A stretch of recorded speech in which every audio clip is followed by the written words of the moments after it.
এই দেশে আমাদের কথা লোকেরা শোনে, তাদেরকে বিশ্বাস করে। তারা যদি তাদের ঐক্যের অর্থই হলো গোটা জাতির ঐক্য। ওলামাদের ঐক্য মানে গোটা জাতির ঐক্য। আর ওলামারা ঐক্যবদ্ধ হলে পরে শুধু ইসলাম রক্ষা পায় না, বাংলাদেশের স্বাধীনতা সার্বভৌমত্ব সুরক্ষা হয়। এই জন্য ওলামাদেরকে আজ ঐক্যবদ্ধ হতে হবে। ঐক্যের কোনো বিকল্প নাই। এই যে আফগান থেকে আগে কাবুলিওয়ালা আসতো, আমাদের দেশের এক লোক জাম গাছে উঠে জাম খাচ্ছে।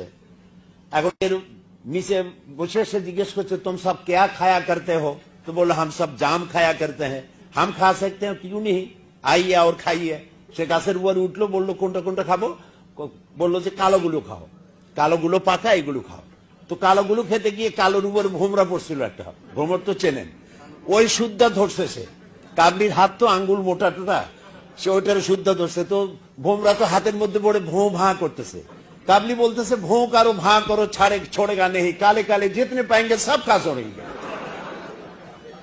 তো যখন বিপদ আসবে, কে জামাত ইসলামী করে, কে খেলাফত আন্দোলন করে, দেখার দরকার নাই। টুপিওয়ালে দাড়িওয়ালে যেতে পাएंगे সব খতম করেंगे।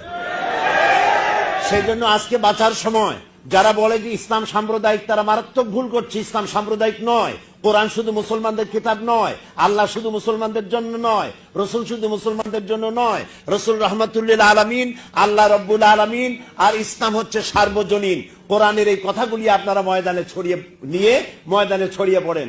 ষড়যন্ত্র মারাত্মক ভাবে শুরু হয়েছে দেশ থেকে বিদেশ থেকে। দেশ থেকে ইসলাম শূন্য করা, ইসলামকে বিদায় করে দেওয়া, রাজনীতি শূন্য করে দেওয়া।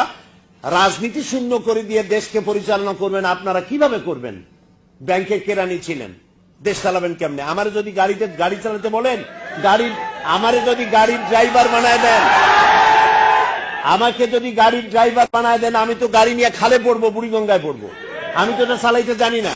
যারা ছাত্র জীবন থেকে শুরু করে এই পর্যন্ত রাজনীতি করতে করতে দাড়ি এবং চুল পাকাইছে, তারা জানে দেশে যদি খাদ্যদ্রব্যের অভাব হয়, বিদেশ থেকে কিভাবে আনতে হয়, গুদামজাত কেমনে করতে হয়, দাম কেমনে কমাতে হয়, ভর্তুকি কেমনে দিতে হয়, সেটা তারা জানে। কেরানিরা যারা ব্যাংক চালাইছে, কেরানিগিরি করেছে, তারা কিভাবে দেশ চালাবে? সুতরাং যারা দেশ চালাতে সক্ষম, তাদের হাতে সালাম দিয়া বিদায় হয়ে যান। আপনারা হা না ভোটের ব্যবস্থা করেছেন, আপনারাই করেছেন। এই সেদিন অধ্যাদেশ জারি করেছেন সমানে, অধ্যাদেশের বন্যা শুরু হয়ে গেছে। হা না ভোট আপনারাই করেছেন, আপনারা জায়েজ করেছেন। সুতরাং যার দাঁত তার মুগুর। বর্তমান সরকারকে না বলুন, বাস না ভোট দেওয়া হয়ে গেল। এখন আল্লাহর রাস্তায় বিদায় হন, দেশকে বাঁচতে দেন। একটা সুন্দর নির্বাচন দিয়ে নির্বাচিত সরকারের হাতে দিয়ে দেন, অবাধ থাকবে না। বর্তমান অবস্থায় দেশ চলতে পারবে, আল্লাহর রহমতে চলবে, ইসলাম নিরাপদে থাকবে, মসজিদ মাদ্রাসা নিরাপদে থাকবে। আমি বক্তব্য লম্বা করে দিয়া প্রধান অতিথির বক্তৃতার মাঝখানে আমি দাঁড়ায়া আমি বাধার সৃষ্টি করতে চাই না। বিদায় নিচ্ছি আপনাদের কাছ থেকে। দেশের জন্য দোয়া করুন, চোখের পানি ফেলুন, গভীর রাত্রে জাগেন। আমার শেষ কথা হচ্ছে, আমার মনে হয়, আমি তো বেশি কিছু বুঝতেছি না, একেবারেই ছোট মানুষ, ফকাত আব্দুল্লাহ।